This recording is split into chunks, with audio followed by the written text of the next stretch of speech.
بسم اللہ الرحمن الرحیم۔ نبی اکرم صلی اللہ علیہ وسلم کا ارشاد گرامی ہے کہ غضوا ابصارکم واحفظوا فروجکم، اپنی نگاہوں کو پست رکھو اور اپنی شرمگاہوں کی حفاظت کرو۔ حافظ ابن قیم رحمۃ اللہ علیہ تحریر فرماتے ہیں کہ نگاہ شہوت کے قاصد اور پیمبر ہوتی ہے، اور نگاہ کی حفاظت دراصل شرمگاہ کی حفاظت ہے اور شہوت کی جگہ کی حفاظت ہے۔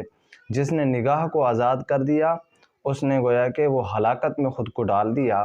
نظر ہی ان آفتوں کی بنیاد ہوتی ہے جن میں انسان مبتلا ہوتا ہے۔ نبی اکرم صلی اللہ علیہ وسلم کا ارشاد گرامی ہے کہ النظرۃ سہم مسموم من سہام ابلیس، کہ بعض سلف رحمۃ اللہ علیہ کا قول ہے کہ النظر سہم الی القلب، نگاہ ایک تیر ہے جو دل میں زہر ڈالتا ہے۔ نبی اکرم صلی اللہ علیہ وسلم کا ارشاد ہے العینان زناہما النظر، آنکھوں کا زنا جو ہے وہ دیکھنا ہے۔ اس حدیث پاک سے معلوم ہوا کہ جو شخص کسی غیر محرم کے چہرے پر شہوت کی نگاہ سے دیکھتا ہے وہ اپنے دل میں اس کے ساتھ زنا کر چکا ہوتا ہے۔